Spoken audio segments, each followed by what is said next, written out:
এখনো হয় নাই বুড়ি। আজ খাবো বাঁধাকপি মঞ্জুরি। কিভাবে কাটবে কিভাবে বানাবে সেটা দেখতে হলে পুরো ভিডিওটা দেখতে আর বন্ধুর সাথে শেয়ার করবে। বাঁধাকপি মঞ্জুরি বানানোর জন্য আমাদের লাগবে হলুদ, রসুন কুচি, কাঁচা লঙ্কা কুচি, টমেটো কুচি, ক্যাপসিকাম কুচি, পেঁয়াজ কুচি, লবণ, চিনি, হলুদ, পেঁয়াজ বাটা, জিরে বাটা আর আদা বাটা। কেটে নিলাম।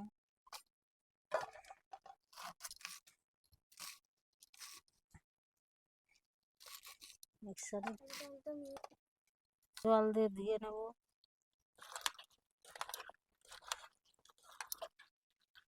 এটারে মিক্সারে দিয়ে দিলাম, হালকা করে একটু বেটে নেব। এবার নামিয়ে নেব। পেঁয়াজ কুচি দিয়ে দিলাম, অল্প লঙ্কা কুচি দিয়ে দিলাম, লবণ দিয়ে দিলাম, কর্নফ্লাওয়ার দিয়ে দিলাম 1 চামচ। এবার মেখে নেব সুন্দর করে। তেল দিয়ে দিলাম, দিয়ে দিলাম হয়ে গেছে। ওই পাশ উল্টে দিচ্ছি। হয়ে গেছে লাল করে ভাজা। প্রথমে পেঁয়াজ কুচি দিয়ে দিলাম, প্রথমে লঙ্কা আর রসুন দিয়ে দিলাম, হালকা করে ভেজে নেব। তারপরে সব মশলাগুলো দেবো। আদা বাটা, জিরে বাটাটা দিয়ে দিলাম, পেঁয়াজ বাটাটা দিয়ে দিলাম, ক্যাপসিকাম দিয়ে দিলাম, হলুদ দিয়ে দিলাম,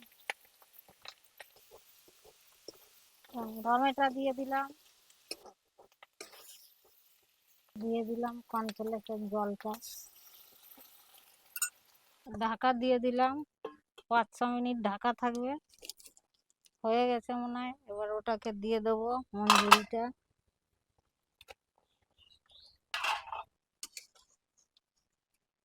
মঞ্জুরি হয়ে গেছে, বাঁধাকপির মঞ্জুরি নামিয়ে দিলাম।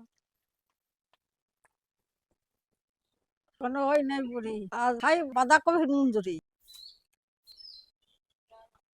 খুব সুন্দর হয়েছে। আপনারাও বাড়িতে বানাই খাইও। এই ভিডিওটাকে বন্ধুদের সাথে শেয়ার করিও। আমরা লোভী বাঙালি, যা খাই তাই খাই, যা খাই তাই দেখাই।